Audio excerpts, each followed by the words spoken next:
তো বলতেছিলাম আল্লাহ রাসূল সাল্লাল্লাহু আলাইহি সাল্লামের সাহাবী হযরত ইরবাজ ইবনে সারিয়া, ওনার নাম ইরবাজ, সাহাবীর নাম। উনি বলেন আল্লাহর নবী সাল্লাল্লাহু আলাইহি সাল্লাম আমাদের সামনে একদিন ওয়াজ করলেন। ওয়াজানা রাসূলুল্লাহ সাল্লাল্লাহু আলাইহি ওয়াসাল্লাম। তো এতে আমাদের অবস্থা কি হলো? তিনি বলেন জারাফাত মিনহাল উয়ুন ওয়া ওয়াজিলাত মিনহাল কুলুব। আমাদের প্রত্যেকের চোখ থেকে অঝরে পানি ঝরতে লাগলো, আর আমাদের প্রত্যেকের অন্তর আল্লাহর ভয়ে কাঁপতে শুরু করল। এই ছিল রাসূলুল্লাহ সাল্লাল্লাহু আলাইহি ওয়াসাল্লামের ওয়াজ শুনবার পরে সাহাবায়ে কেরামের। এই হলো হালাল ভাই।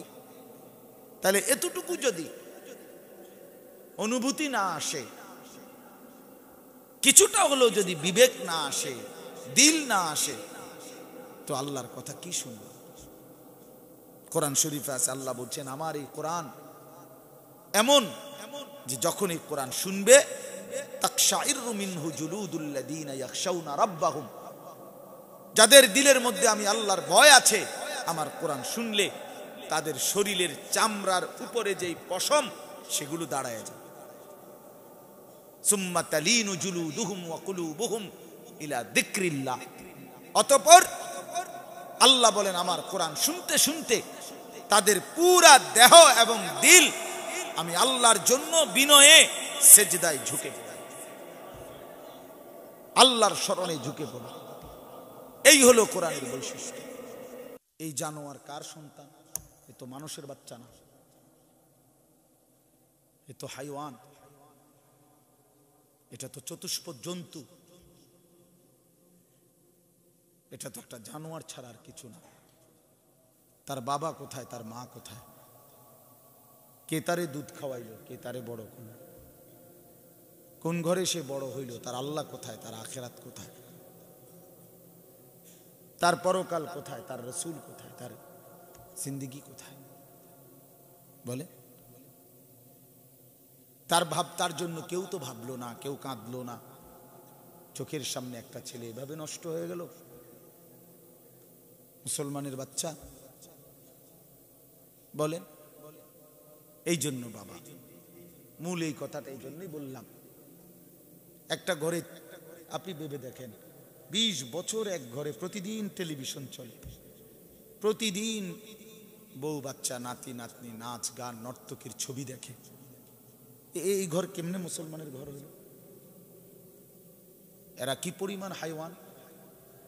মানুষ কি একদিনও মনে পড়ে না যে এটা গুনাহ? একজন মুসলমানের কি কোনোদিন মনে পড়ার কথা না? 30 বছর প্রতিদিন সুদ খায়, ওজনে কম দেয়, দোকানদারি করে, কাস্টমার ঠকায়, একজন মুসলমান। এটা কি ধরনের মুসলমান বলেন? একজন মানুষ তো পিছলা খাইতে পারে, পিছলা খায় তো আবার সোজা হইয়া দাঁড়ায় যায়, স্বাভাবিক। তার মানে ভুল গুনাহ আমারও আছে, আপনারও আছে, বাংলাদেশের বড় হুজুরেরও আছে, সেটা তো ঠিক আছে। কিন্তু লাগাতার 30 বছর, লাগাতার 5 বছর, 6 বছর, 10 বছর, এটা কি?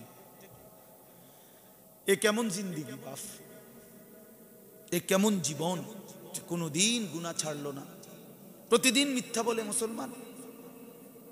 একজন মুসলমান প্রতিদিন ওজনে কম দেয়, একজন মুসলমান প্রতিদিন কাস্টমারকে ঠকায়, একজন মুসলমান প্রতিদিন কোনোদিন 5 ওয়াক্ত নামাজ পড়বে না।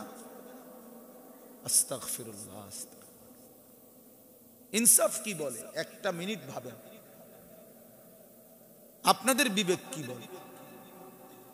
60 বছর যে চাচার বয়স এখনো বিড়ি সিগারেট খায়, উনি আজকে কত বছর ধরে বিড়ি?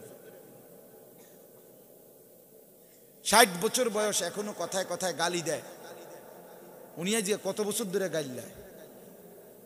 আপনি চিন্তা করেন।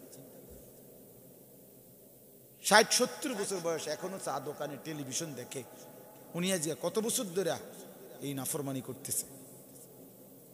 তো এই ওয়াজ, এই নসিহত, ওলামায়ে কেরামের এই বয়ান, মসজিদের এই বয়ান কই যায়?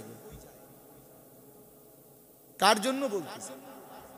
কারে শুনাইতেছে রে বাবা? বলেন। কোরআনুল কারীমের মধ্যে আল্লাহ তাআলা বলেন, আলাম ইয়ানি লিল্লাযীনা আমানু আন তাখশা কুলুবুহুম লিযিকরিল্লাহ। কোরআন শরীফে আছে, আল্লাহ বলেন, হে আমার ঈমানদার বান্দা, আমি আল্লাহর ভয়ে আমার স্মরণের জন্য তোমার দিলটা নরম হওয়ার সময় আজও কি হয়নি? আজও হয়নি বান্দা?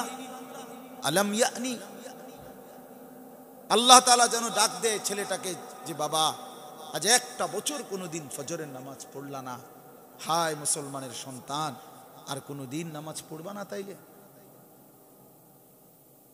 তাহলে তুমি আর কোনোদিন নামাজ পড়বা না?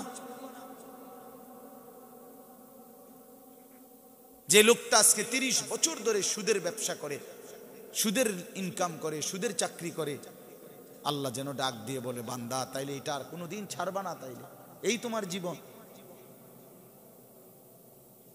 এর উপরেই তুমি রাজি খুশি হয়ে গেলা?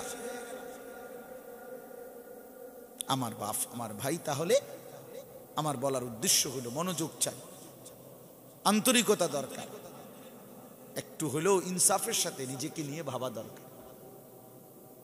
এতটুকু আকল যদি না হয়, দিমাগ না হয়, এদ্দুর বিবেক যদি না হয়, শুধু গল্প শুনলেন, গজল শুনলেন, শুধু কিচ্ছা শুনলেন, কাহিনী শুনলেন, কতক্ষণ ডুবলেন, ভাল লাগছে হুজুরের মাশাআল্লাহ সুরটা, সেই রকম তাল উঠছিল আজ ওয়াজটার মধ্যে, ঘটনাটি একদম খুব মজা লাগছিল। তো কি হয়েছে এরপরে পরিবর্তন হবে কখন? ঘটনার তো তাল উঠছে, সুরের তো তাল উঠছে, গানের তো তাল উঠছে, বুঝলাম, জিন্দিগির তাল উঠছে কিনা সেটা বলে। গুনাহের থেকে বাঁচবার মতো মানসিকতা আসছে কিনা, আল্লাহর দিকে ফিরবার মতো অনুভূতি জাগছে কিনা, এটা তো দেখার বিষয়। হাদিসের মধ্যে আছে, আল্লাহর কসম মিয়া, রাসূলুল্লাহ সাল্লাল্লাহু আলাইহি সাল্লামের সাহাবী, ছেলেরা ভাই তোমরা হাতের মোবাইলগুলো নামায় ফেলো, ভালো হবে বাপ, সবাই এই যে হাতে যাদের ধরা মোবাইল, এগুলো নামায় ফেলো ভাই, নামায় ফেলো, এমনি শোনো আমার দিকে তাকায়া, এতে বরকত হবে। আমি বললাম ভালো হলো, লম্বা সময় আমি দেরি করব না, অল্প একটু সময়, সামান্য কয়েকটা কথা, এজন্য এটা নামায় ফেললে, আমাদের দিকে তাকাইয়া শুনলে, আল্লাহ তাআলা যদি কিছুটাও দিলের মধ্যে অনুভূতি জাগায়, তাইলে এই আয়োজন সার্থক। আমি ব্যক্তিগতভাবে এটা চেষ্টা করি যে শুধু নিয়ম সর্বস্ব মাহফিল করলাম, যে আমার সময়টা আমি পার করলাম, এইটা না বাবা, আমারও যেন কোনো কিছুটা উপকার হয়, আপনাদেরও যেন কিছুটা উপকার হয়। কারণ আল্লাহর কথা আমার জন্য, আপনাদের জন্য, যদিও আমি বলতেছি ঠিক আছে, কিন্তু মুখাতাব, সম্বোধন আমাকেও আপনাকে। এই জন্য দয়া করে কেউ মোবাইল উঠাইও না, এমনি শোনো ভাই, এমনি শোনো। তো এই জন্য বললাম, আপনারা যদি সবাই একটু আন্তরিক হন, মনোযোগী হন, কিছুটা হলেও বিবেক যদি নড়ে, তো এতে ফায়দা হবে। তো বলতেছিলাম, আল্লাহ রাসূল সাল্লাল্লাহু আলাইহি সাল্লামের সাহাবী হযরত ইরবাজ ইবনে সারিয়া, ওনার নাম ইরবাজ, সাহাবীর নাম, উনি বলেন, আল্লাহর নবী সাল্লাল্লাহু আলাইহি সাল্লাম আমাদের সামনে একদিন ওয়াজ করলেন, ওয়াজানা রাসূলুল্লাহ সাল্লাল্লাহু আলাইহি ওয়াসাল্লাম। তো এতে আমাদের অবস্থা কি হলো? তিনি বলেন, জারাফাত মিনহাল উয়ুন ওয়া ওয়াজিলাত মিনহাল কুলুব, আমাদের প্রত্যেকের চোখ থেকে অঝরে পানি ঝরতে লাগলো, আর আমাদের প্রত্যেকের অন্তর আল্লাহর ভয়ে কাঁপতে শুরু করল। এই ছিল রাসূলুল্লাহ সাল্লাল্লাহু আলাইহি ওয়াসাল্লামের ওয়াজ শুনবার পরে সাহাবায়ে কেরামের হাল। এই হলো হালাত ভাই। তাহলে এতটুকু যদি অনুভূতি না আসে, কিছুটা হলো যদি বিবেক না আসে, দিল না আসে, তো আল্লাহর কথা কি শুনবে? কোরআন শরীফে আছে, আল্লাহ বলছেন, আমার এই কোরআন এমন যে যখন এই কোরআন শুনবে, তাকশাইরু মিনহু জুলুদুল্লাযীনা ইয়াখশাউনা রাব্বাহুম, যাদের দিলের মধ্যে আমি আল্লাহর ভয় আছে, আমার কোরআন শুনলে তাদের শরীরের চামড়ার উপরে যেই পশম সেগুলো দাঁড়ায় যায়। সুম্মা তালিনু জুলুদুহুম ওয়া কুলুবুহুম ইলা যিকরিল্লাহ। অতঃপর আল্লাহ বলেন আমার কোরআন শুনতে শুনতে তাদের পুরা দেহ এবং দিল আমি আল্লাহর জন্য বিনয়ে সেজদায় ঝুঁকে পড়ে, আল্লাহর শরণে ঝুঁকে পড়ে। এই হলো কোরআনের বৈশিষ্ট্য। এই ছিল আল্লাহর কথা শুনবার বৈশিষ্ট্য ভাইয়া। না আমার হইল না আপনাদের হইল। কিছুক্ষণ হাসাহাসি কাশাকাশি, কিছুক্ষণ রসিকতা, কিছুক্ষণ মজা, কিছুক্ষণ গান গজল, কিছুক্ষণ ঢুললাম, খালাস। নিজের জন্য কি নিলাম? আমার পরিবর্তনের জন্য কি নিলাম? যুবক, তোমার চেহারা তোমার মতোই, চুল তোমার মতোই, তোমার পোশাক, তোমার কাপড়, তোমার লেবাস, তোমার চাল চলন, সারাদিনের উঠা বসা যেমন আছে তেমনই। বয়স্ক বাবা আপনার সেই আগের মতোই বিড়ি, সিগারেট, চা দোকান, গল্প গুজব, মিথ্যা বলা, গালিগালাজ করা, এই মন্দ স্বভাব মন্দর জায়গাতে রয়ে গেল। তো পরিবর্তন কোথায়? আল্লাহর কথা বদলাইবার কথা ছিল, তো সেটা কই? সেটা কোথায়? এই জন্য দয়া করে আন্তরিকতা নিয়ে মনোযোগ দিয়ে শুনেন, হিসাব মিলান। আল্লাহ তাআলা কোরআনে বলছে ওয়াল তানজুর নাফসুম মা কদ্দামাত লিগাদ। আল্লাহ নিজে বলে বান্দা লক্ষ্য করো, আজকে তুমি আগামীকাল আখিরাত, আজ তুমি আগামীকালকের আখিরাতের জন্য আজকের দিনে তুমি কি কি পাঠিয়েছ পরকালের জন্য। আমার বান্দা, হে ঈমানদার, তুমি এটা হিসাব করো, হিসাব করো। ওই যারা ব্যাংকে চাকরি করে জিজ্ঞাসা করেন, ব্যাংকের চাকরির নিয়ম হইল 4টা বাজে ছুটি হয়ে যায়, গ্রাহকের সাথে লেনদেন শেষ। কিন্তু অফিস কর্মকর্তা যারা ব্যাংকের, তাদের সাথে সাথে ছুটি হয় না। যতক্ষণ ক্রেডিট ডেবিট মানে আজকের দিনের আয় ব্যয় মিলাইতে না পারে, অতক্ষণ সে ব্যাংক থেকে বাইর হইতে পারে না।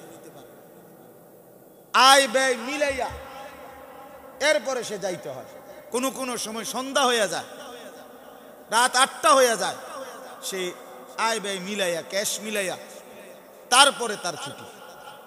প্রতিদিনকার ক্রেডিট ডেবিট মিলাইতে হয়, আয় ব্যয় মিলাই দিতে হয়। তো আল্লাহ তাআলা বলে বান্দা আজকের হিসাব মিলাও।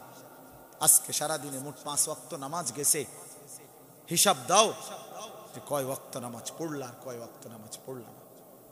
আজকের সারাদিনে এই জবানে যতগুলো শব্দ উচ্চারণ করছো, আল্লাহর নাম নিছো কয়বার, আর দুনিয়ার বিষয় কথা বলছো কয়বার।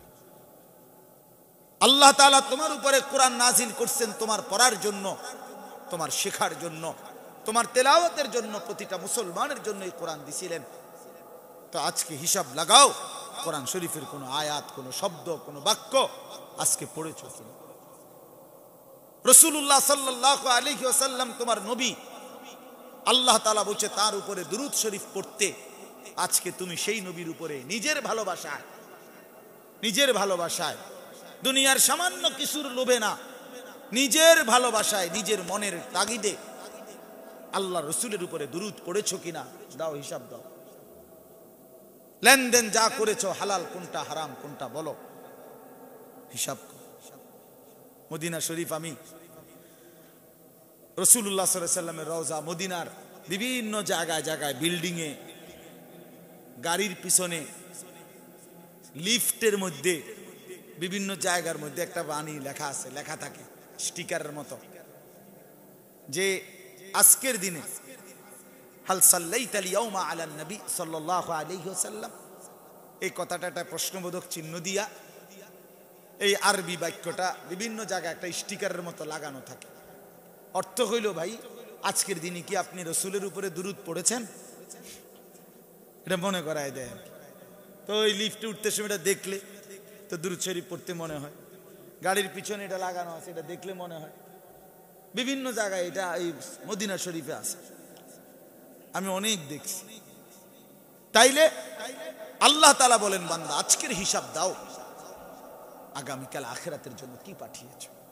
তোমরা যে কয়েকজন ছেলে বসছো, বাবা বলো, আল্লাহকে সাক্ষী রেখে বলো, ভাই মাথা নোয়ায় ফেললে, পাশ কাইটা চলে গেলে, এখান থেকে উঠে গেলে, তুমি তো বাইচা গেলা এমন না, আমাদের সামনে থেকে না উঠে গেলা, আমি না তোমারে কিছু বলতে পারলাম না, কিন্তু মহান আল্লাহ পাকের নজর থেকে তুমি সরবা কেমন? বলো প্রিয় বন্ধু, আখিরাত থেকে তুমি আড়াল হবা কিভাবে? মৃত্যু থেকে তুমি পলায়ন করবা কেমনে? কবর থেকে তুমি বাঁচবা কিভাবে? আল্লাহ তাআলার হাত থেকে তুমি ছুটবা কিভাবে? আমার থেকে ছুটলেই কি আর বসলেই কি লাভ?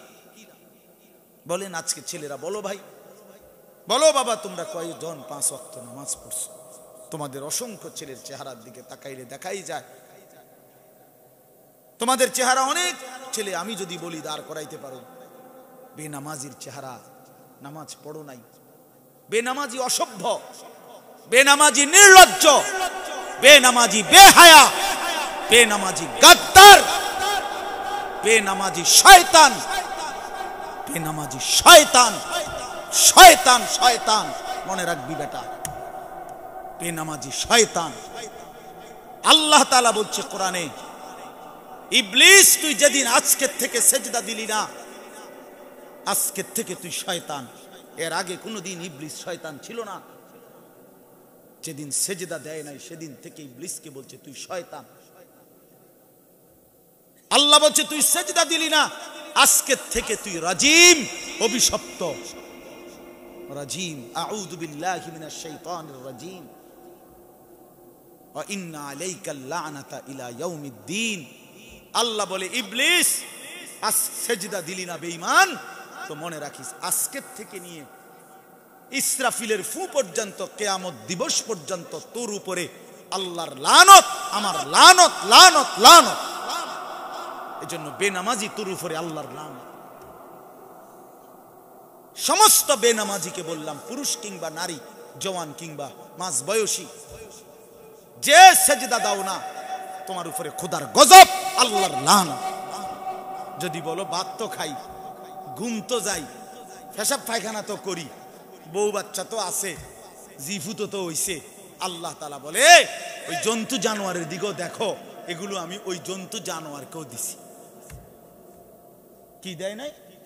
জন্তু জানোয়ারও খায়, জন্তু জানোয়ারও ঘুমায়, জন্তু জানোয়ারও পেশাব পায়খানা করে, কুকুর বিড়ালেরও বাচ্চা কাচ্চা হয়, কুকুর বিড়ালেরও যৌন চাহিদা পূরণ হয়।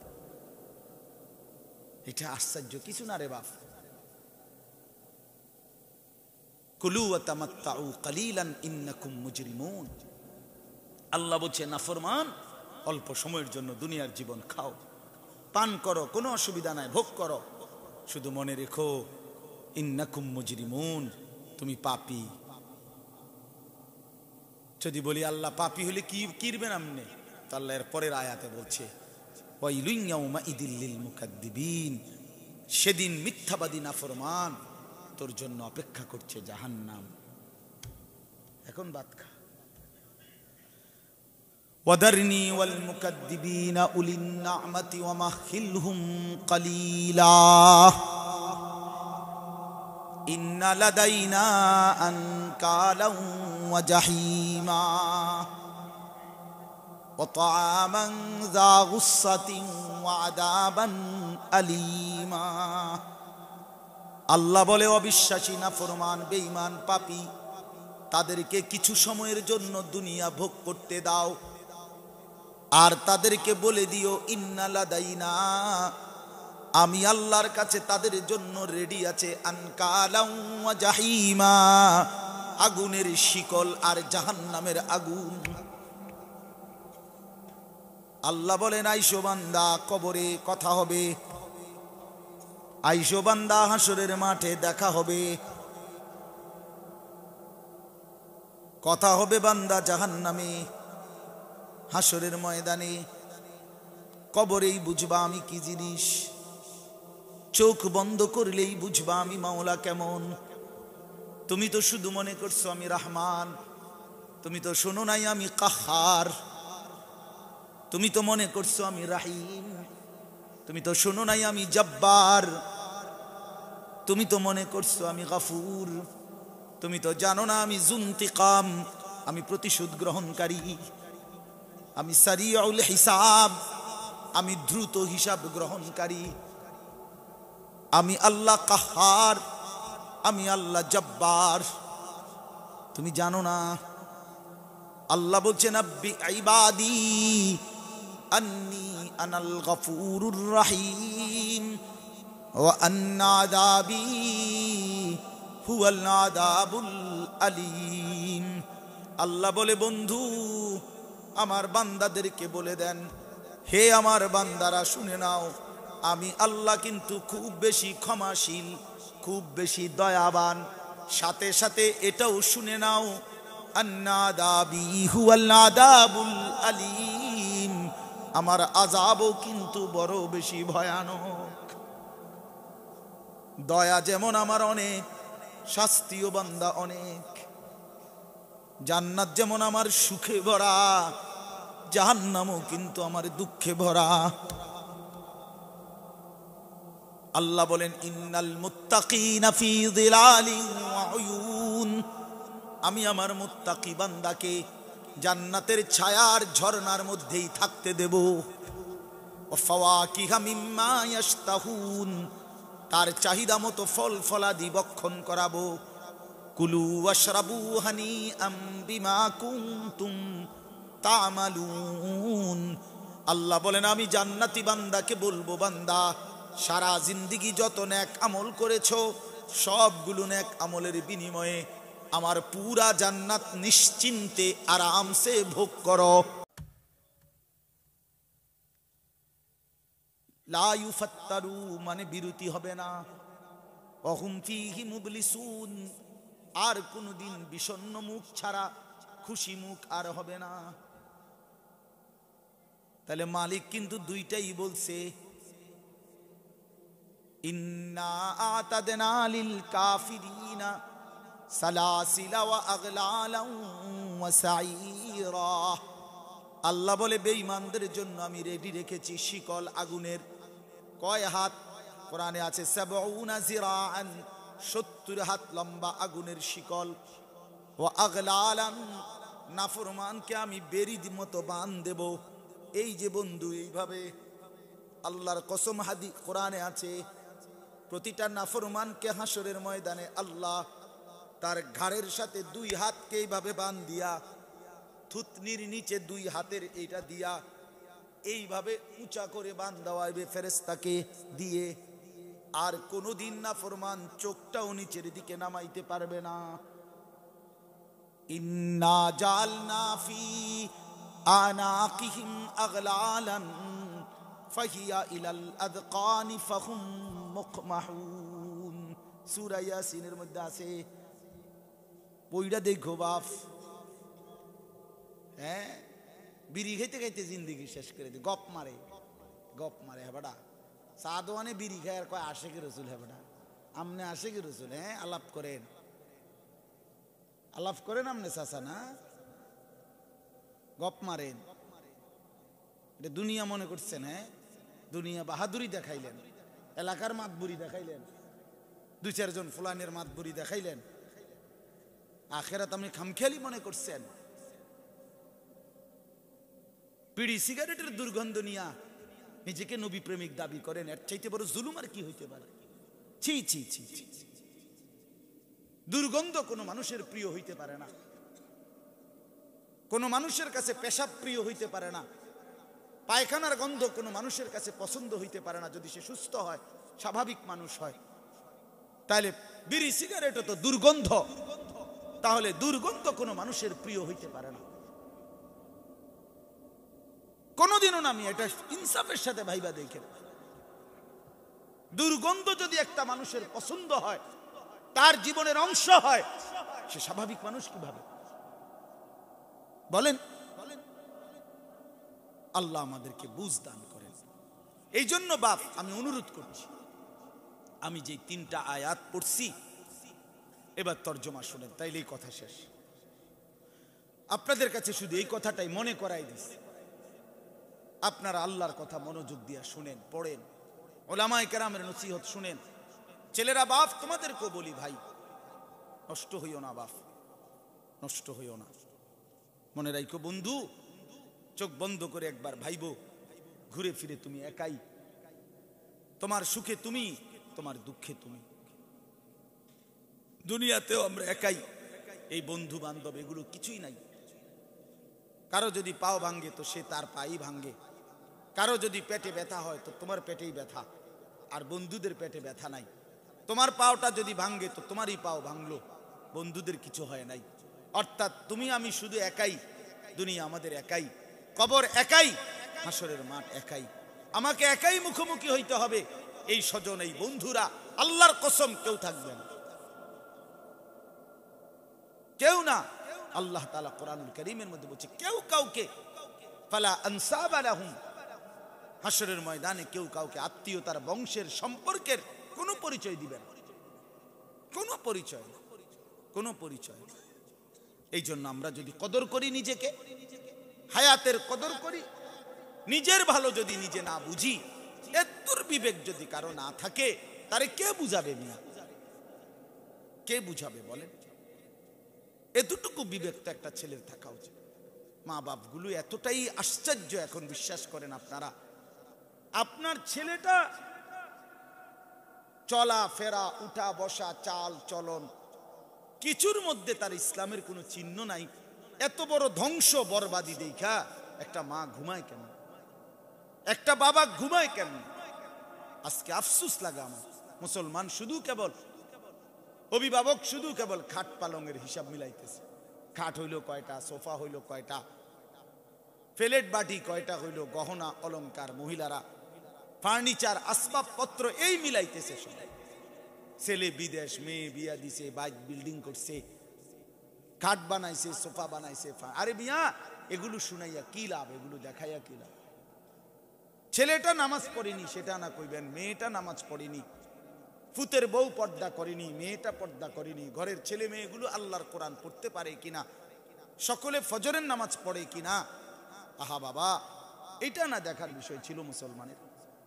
কই এর কোনো খবর নেই। সবাই সবার দিকে, প্রত্যেকেই প্রত্যেককে ছেড়ে দিছে, বাপে বাপের মতো, ফুতে ফুতের মতো, মায় মার মতো, জি জির মতো। এক একজনের এক এক, মার বোরকা একরকম, জির বোরকা আরেক রকম, বাপের চুল যেরকম, ফুতের চুল আরেক রকম। আস্তাগফিরুল্লাহ। এ কেমন জীবন? এ কেমন মুসলমানের পরিবার? এটা পরিবার হইলো কেমন? এটা তো সব আলাদা আলাদা। পুতের এক ধরনের চিন্তা চেতনা, বাবার এক ধরনের, মায়ের একরকম, সন্তান মেয়ের একরকম। তো এটা পরিবার হইলো কিভাবে? এটা পারিবারিক বন্ধন হইলো কোথায়? তাই এ তো শুধুমাত্র টাকা পয়সার একটা সম্পর্ক, যে কিছু টাকা হচ্ছে, নিচ্ছে, আর ছেলেটা ছেলের মতো, মেয়েটা মেয়ের মতো। আপনারা আরেকবার মিলান। আপনাদের কাছে অনুরোধ করলাম আমি, আপনারা আপনাদের সংসারের দিকে, ছেলে মেয়ের দিকে নজর দেন। আমি প্রায় বলি, মানুষের অভ্যাস কি জানেন? এই হুজুর দেখলেই দোয়া চায়, হুজুর বিল্ডিং এর কাজ ধরছি, দোয়া করেন, ছাদ ডালাই দিব, দোয়া করেন, একটা মোটরসাইকেল কিনছি, দোয়া করেন, একটা পিকআপ কিনছি, দোয়া করেন, একটা দোকান দিছি, দোয়া করেন। আহা, খাট পালং আর ইট বালুর জন্য কি দোয়া?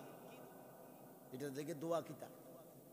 দোয়া চাইবেন সন্তানের জন্য, দোয়া চাইবেন মেয়ের জন্য, দোয়া চাইবেন স্ত্রীর জন্য, দোয়া চাইবেন ঘরওয়ালা ছেলে মেয়েগুলো যেন নামাজি হয়, এর জন্য। মোটরসাইকেলের লেগে দোয়া কিতা? আমার একদিন একজন আমার ঘনিষ্ঠ লোক বিদেশ থেকে আসছে, আইসা আমি ওনার ঘরে দাওয়াত খেতে গেছি, খুব অনুরোধ করে নিছে। তো বড় চ্যাপটা একটা টেলিভিশন আনছে বিদেশ থেকে, এটা খোলে নাই তখনও, মানে কাগজ লাগানো, মানে মাত্র এনে থুইন না আর কিটা। আমারে বলতেছে, হুজুর এটা কিনা 90,000, কাস্টম টাস্টম সহ, মানে বাংলাদেশ এয়ারপোর্টে আরো কিছু খরচ টরচ লাগছে, 1,10,000 মতো পড়ছে, দোয়া করে। পরে আমি আচ্ছা তোরে দোয়া করে দিছি, আমিও দোয়া করছি। আমি বলছি দোয়া করি আপনার ঘরে যেন 24 ঘন্টা কারেন্ট না যায়, আপনার বউ বাচ্চা যেন 24 ঘন্টা নাচ গান দেখে, 1 মিনিটের জন্য তাকে যেন কোনো বিশ্রাম ক্লান্তি না আসে, তারা যেন দিবানিশি নাচ গান দেখতে পারে, আমি দোয়া করে দিলাম। তো পরে হে বলতেছে, হুজুর রাগ হইছেন বুঝছি, মানে দোয়ার ডকেই তো বেটা বুঝছে যায় কি রাগ হইছি। হুজুর রাগ হয়ে গেলেন নাকি? আমি বললাম না, রাগ হইতো না, আপনি দোয়া, আপনি কইছেন দোয়া করতাম, তো টেলিভিশনের দোয়া তো এইটাই। আর যদি বলেন যে বদদুয়া দিতাম, তো তো এটা বলা উচিত ছিল আল্লাহ এটার উপরে যেন ঠাডা পড়ে একদম। এই জন্য বললাম এটা বোঝা উচিত। আমরা ইনশাআল্লাহ এতগুলো কথা বলার অর্থ হলো আমরা যেন নিজের ফিকির করি, আখিরাতের ফিকির করি, কবরের ফিকির করি। কবর অস্বীকার করার মতো না। আখিরাত ভুলে গেলে হবে না রে বাপ, কবর ভুলে গেলে হবে না। আপনি চাইলেও মরবেন, না চাইলেও মরবেন। হাসতে হাসতেও মরতে হবে, কাঁদতে কাঁদতেও মরতে হবে। রাজপ্রাসাদ আর অট্টালিকাতে যে সেও মরে যাবে, জীর্ণ কুঠিরে কুড়ে ঘরে যে সেও মরে যাবে বাপ। জীবনে যে কোনোদিন দুঃখ পায় নাই সেও মৃত্যুবরণ করবে, জীবনে যে কোনোদিন সুখ পায় নাই সেও মরে যাবে। মরতে হবে কি না বলেন? মরতেই হবে, মরতেই হবে, মরতেই হবে। এই জন্য আমি আপনাদের কাছে যেই সূরাটা পড়ছি, সূরা মুলক, সূরাটার নাম 29 নম্বর পারা 67 নম্বর সূরা। সূরাটার নাম হলো সূরা মুলক। 30টা আয়াত, ছোট্ট সূরা। এই সূরার 3টা আয়াত 12, 13, 14 আপনাদের সামনে আমি পড়েছি। এই আর একটু সময়, এই সূরাটার একটা ফজিলত আছে। এটা কোরআন শরীফের অত্যন্ত ফজিলতপূর্ণ একটি সূরা হলো এই সূরা মুলক। এই সূরাটা 67 নম্বর সূরা। রাসূলুল্লাহ সাল্লাল্লাহু আলাইহি ওয়াসাল্লাম এই সূরার বৈশিষ্ট্য বলছেন, ফজিলত বলছেন এই সূরার কি, যে নবীজি বলছে যে ব্যক্তি এই সূরাটি নিয়মিত পড়বে আল্লাহ তাআলা তাকে তুমজিহি মিন আযাবিল কবর, আল্লাহ তাআলা তাকে কবরের আযাব থেকে রক্ষা করবে। এই সূরা, এজন্য সমস্ত বুজুর্গরা, আল্লাহ ওয়ালারা এই সূরাটা রাত্রে ঘুমাবার আগে পড়ে। আমাদের মাদ্রাসাগুলোতে, কওমি মাদ্রাসায় বিশেষ করে, সব মাদ্রাসায় আলহামদুলিল্লাহ আশার নামাজের পরে সূরা মুলক তেলাওয়াত করে। এটা একটা ব্যাপক আমল। নবীজি বলছেন এটা কবরের আযাব থেকে রক্ষা করে।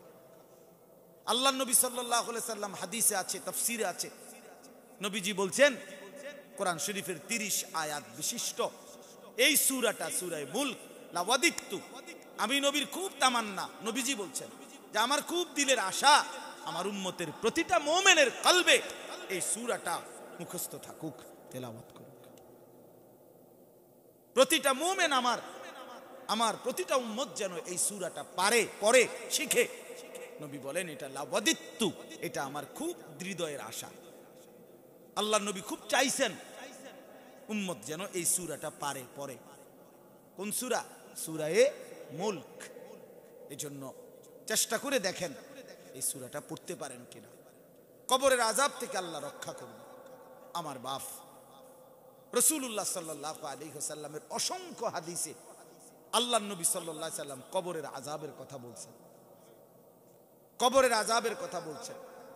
আমি শুধু 2টা উদাহরণ বলি। রাসূলুল্লাহ সাল্লাল্লাহু আলাইহি ওয়াসাল্লামের একজন সাহাবী একদিন, উনি বলেন একদিন যে নবীজি আমাদেরকে নিয়ে এক সাহাবীর জানাজা পড়তে গেছে।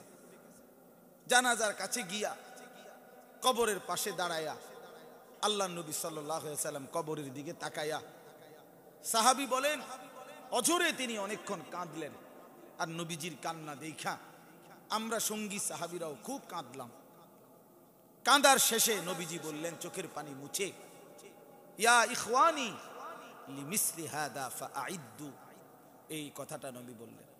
উনি বললেন হে আমার সাথীরা, হে আমার বন্ধুরা, মানে সাহাবীদেরকে বললেন হে আমার সাথীরা, বন্ধুরা, ভাইয়েরা, লিমিসলি হাদা ফাআইদ্দু, এই কবরের জন্য আমাদের সকলেই প্রস্তুতি গ্রহণ করো, প্রস্তুতি গ্রহণ করো। এই কবরে আজ যাকে শোয়ানো হবে আগামী দিনে আমাদেরকেই শোয়ানো হবে। প্রস্তুতি নাও এই কবরের জন্য। এই কথা বলে নবীজি খুব কাঁদলেন।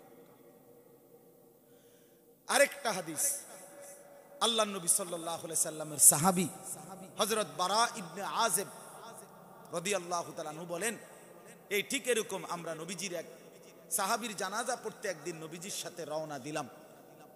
তিনি বলেন যে আমরা জানাজার কাছে গিয়ে, কবরের কাছে গিয়ে দেখলাম ওয়ালাম্মা ইয়ালহাদ, এখনো কবর খোঁড়া হয় নাই, শেষ হয় নাই। নবীজি তখন আমাদেরকে নিয়ে বসে গেলেন। বসে আল্লাহ নবী সাল্লাল্লাহু আলাইহি সাল্লাম মাথাটা নিচের দিকে তাকাইয়া কিছুক্ষণ চিন্তিত ভাবে কি যেন ভাবলেন। হাতের মধ্যে একটা ছোট্ট কাঠি ছিল। নবীজি সাহাবী বলেন নবীজি কাঠিটা দিয়া মাটির মধ্যে অনেকক্ষণ আঁকাআঁকি করলেন। কোনো মানুষ যখন গভীর চিন্তা করে তখন হাতে কিছু থাকলে এটা হয়তো নাড়ায় অথবা নাড়ে আঁকে, মানে বুঝাই যায় চেহারার দিকে তাকাইয়া কিছু একটা কি করতেছে, ভাবতেছে। হযরত বারা ইবনে আযিব বলেন এই কিছুক্ষণ পরে চিন্তিত চেহারা নিয়া আল্লাহর নবী আমাদের দিকে তাকাইয়া বললেন 3 বার একটা কথা বললেন আমাদেরকে, ইস্তাইযু মিন আযাবিল কবর, ইস্তাইযু মিন আযাবিল কবর, ইস্তাইযু মিন আযাবিল কবর।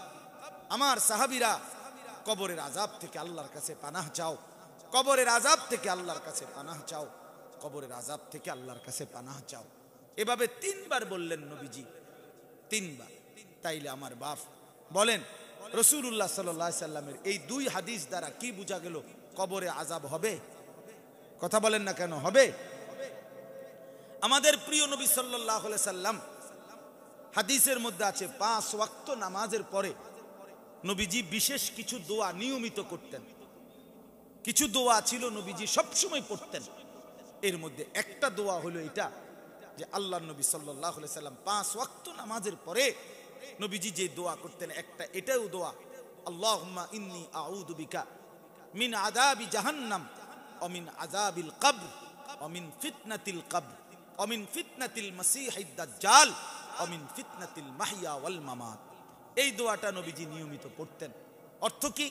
আল্লাহ আমি আপনার কাছে জাহান্নামের আযাব থেকে পানাহ চাই, কবরের আযাব থেকে পানাহ চাই, কবরের মুসিবত থেকে পানাহ চাই, দাজ্জালের ফিতনা থেকে পানাহ চাই, জীবন মৃত্যুর মুসিবত থেকে পানাহ চাই। এই নবীজি 5 ওয়াক্ত নামাজের পরে কবরের আযাব থেকে কি চাইতেন? অথচ তার কোনো গুনাহ নাই, তিনি মাসুম, তিনি নিষ্পাপ। নবী সাল্লাল্লাহু আলাইহি সাল্লামের এক যাররা বিন্দু কোনো গুনাহ আছে? কথা বলেন না কেন? রাসূলুল্লাহ সাল্লাল্লাহু আলাইহি সাল্লাম বলেন আনা আউয়ালু মান ইয়াকরাউ বাবাল জান্নাহ, কিয়ামতের দিন আমি মুহাম্মদ সর্বপ্রথম জান্নাতের দরজা নাড়াবো। প্রথম উদ্বোধন ফেরেশতা ভিতর থেকে বলবে মান, আপনি কে? রাসূলুল্লাহ বলেন আমি বলবো আনা মুহাম্মদ, আমি মুহাম্মদ। ফায়ুফতাহুল বাব, দরজা ফেরেশতা খুলবে। ওয়া ক্বালা আনতাযিরু লাক, ফেরেশতা বলবে যে আমি তো আপনার অপেক্ষাতেই ছিলাম, হে আল্লাহর রাসূল আপনি আসবেন, উদ্বোধন করবেন, তারপরেই তো জান্নাতীরা ঢুকবে।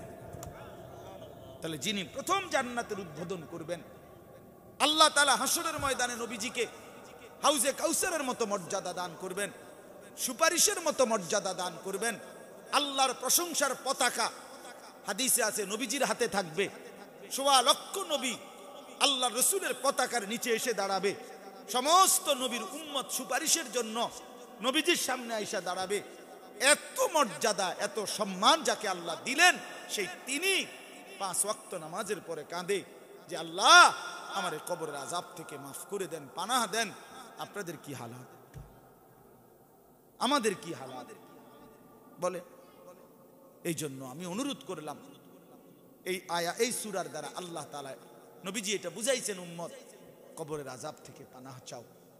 হাদিসের মধ্যে আছে বাপ রাসূলুল্লাহ সাল্লাল্লাহু আলাইহি সাল্লাম বলেন যে ব্যক্তি কবরের প্রশ্নের উত্তর 3টা ঠিকমতো দিতে পারবে না, আল্লাহ পাক তখন ফেরেশতার কাছে বলবে ফাআফরিশুহু মিনান নার ওয়ালবাসুহু মিনান নার ওয়াফতাহু লাহু বাবান ইলান নার। আমার বান্দা মিথ্যাবাদী, তার কবরে জাহান্নামের বিছানা বিছিয়ে দাও, জাহান্নামের পোশাক তার গায়ে পরিয়ে দাও, আর জাহান্নাম বরাবর তার জন্য কবর থেকে দরজা খুলে দাও।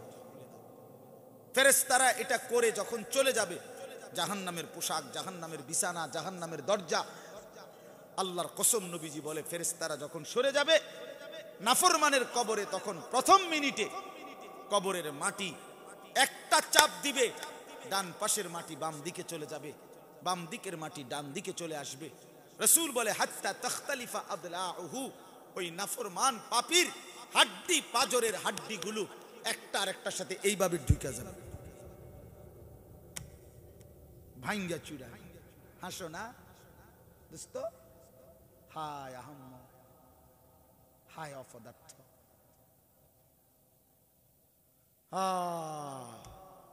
এই আমাদের সন্তান, এই আমাদের সন্তান।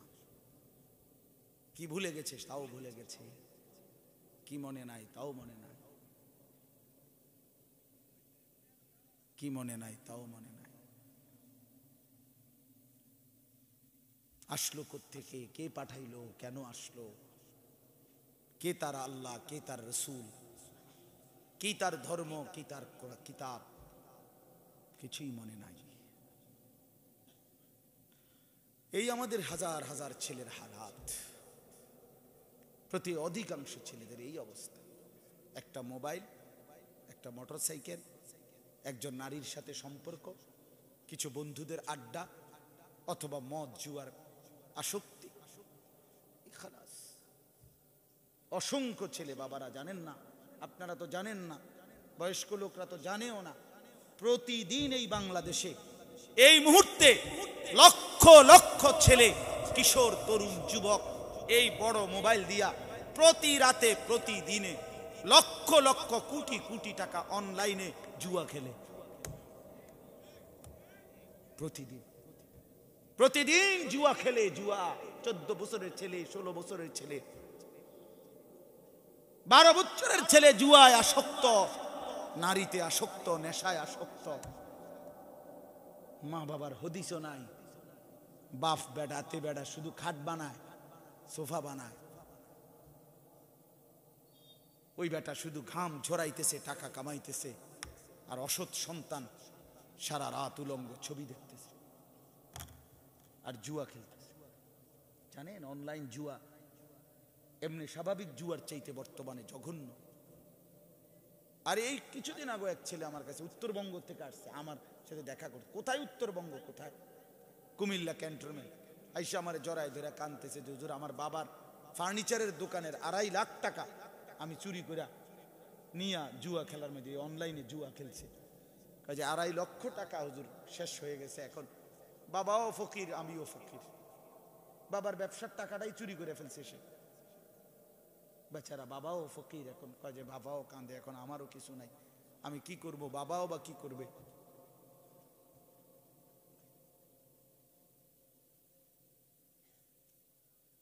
চলো ভাই, যার কোনো অভিভাবক নাই, কি করার আছে? আমরা বলার চেষ্টা করতেছি, বলতেছি, কারো যদি দিলে লাগে, বিবেকে লাগে, এই আশাই বলি আর কি। চলো, এই জন্য বললাম। তো আল্লাহ তাআলা বলেন, রাসূলুল্লাহ সাল্লাল্লাহু আলাইহি ওয়াসাল্লাম বলেন, কবরের আযাব থেকে পানাহ চাওয়ার ক্ষেত্রে নবীজি খুব গুরুত্ব দিয়েছেন। কিতাবের মধ্যে আছে, আমার কাছে গাড়িতেই কিতাব আছে, হযরত ওসমান রাদিয়াল্লাহু তাআলা আনহু যখনই কোনো কবরের সামনে দাঁড়াইতেন, হযরত ওসমান এই পরিমাণ কাঁদতেন, কাঁদতে কাঁদতে ওনার দাড়ি পর্যন্ত ভিজে যাইত, হাত্তা ইয়াবুল্লা লিহিয়াতাহু, দাড়ি ভিজে যেত।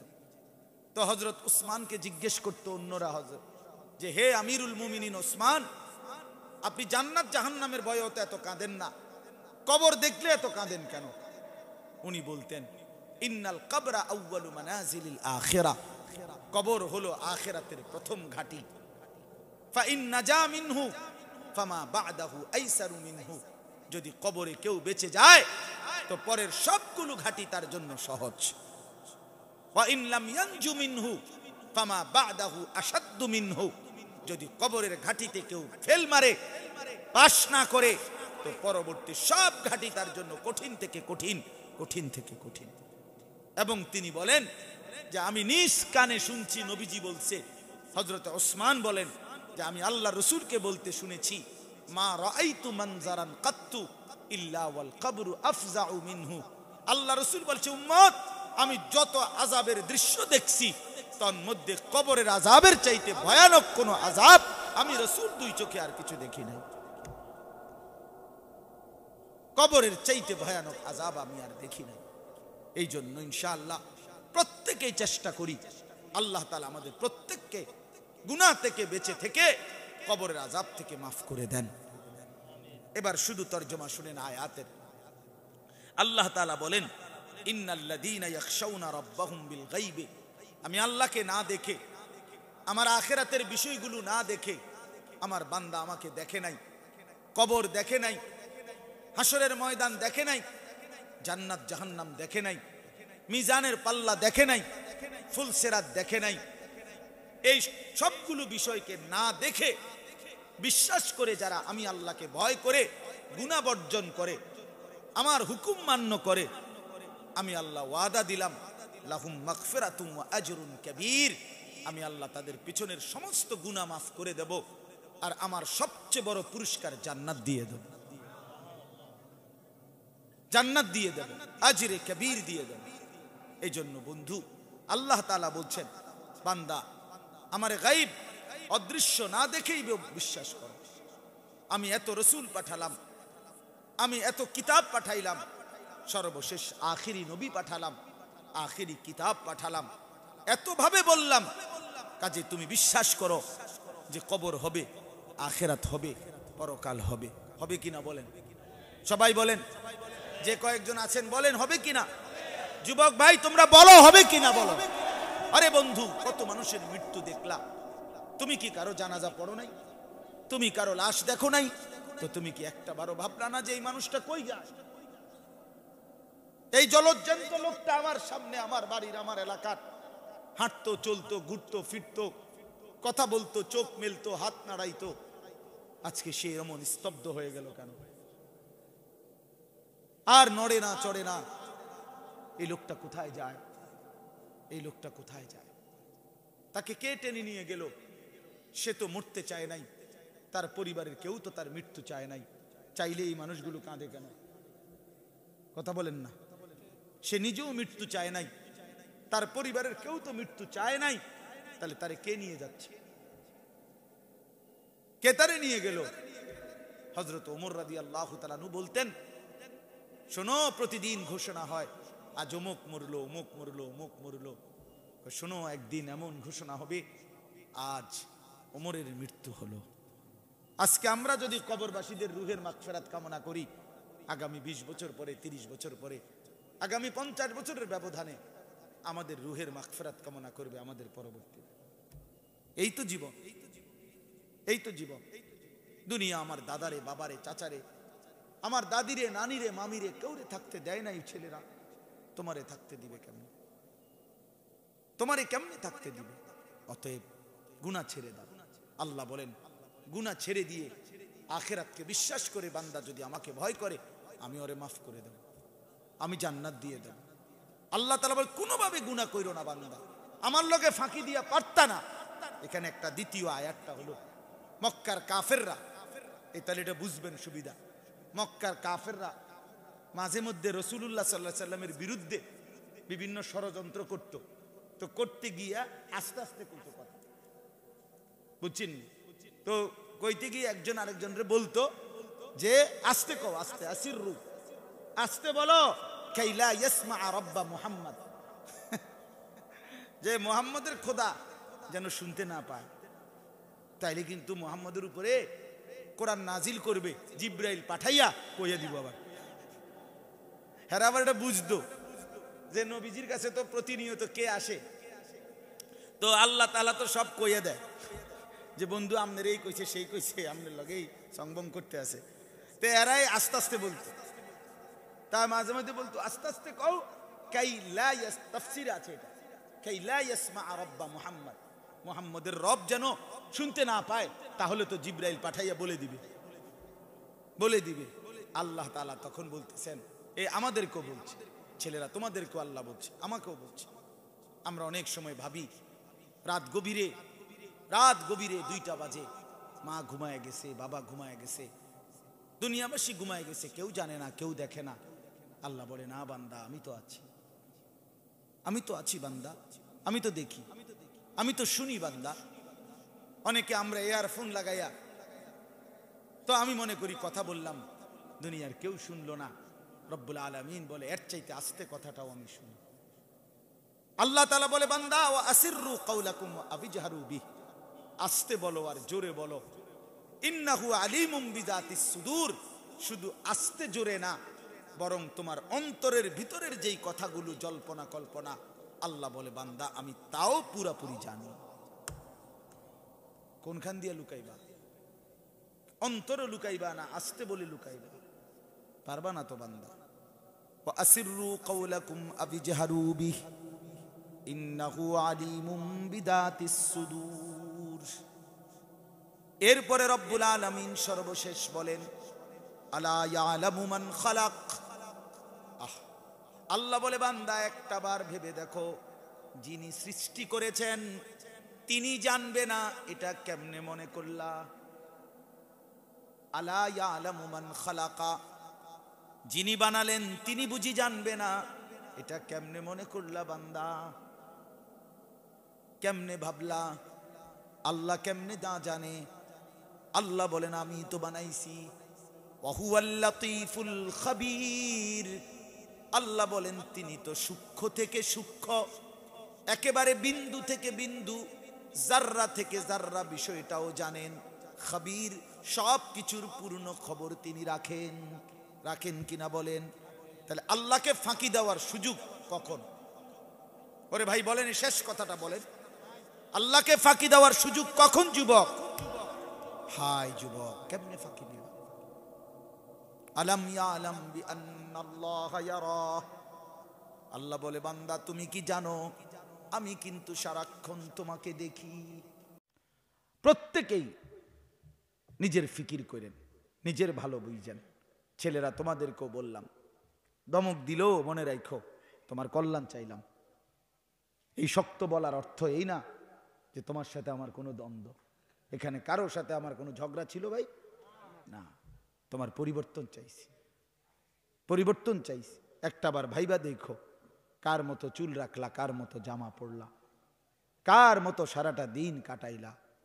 মৃত্যুর পরে রাসূলুল্লাহ সাল্লাল্লাহু আলাইহি সাল্লামের সামনে কেমনে দাঁড়াইবা? সর্বশ্রেষ্ঠ নবীর সামনে সর্বশ্রেষ্ঠ উম্মত হিসাবে এই চেহারা, এই সুরত, এই জিন্দিগি দাঁড় করাইলে নবী সাল্লাল্লাহু আলাইহি সাল্লাম লজ্জা পাবেন। এই জন্য আমরা প্রত্যেকে ইনশাআল্লাহ, এক্ষুনি আমি দোয়া করতেছি, সবাই ইনশাআল্লাহ যার যার ফিকির করি আমরা গুনাহমুক্ত একটা সুন্দর জীবন পালন করার চেষ্টা করব ইনশাআল্লাহ। আল্লাহ তৌফিক দান করেন।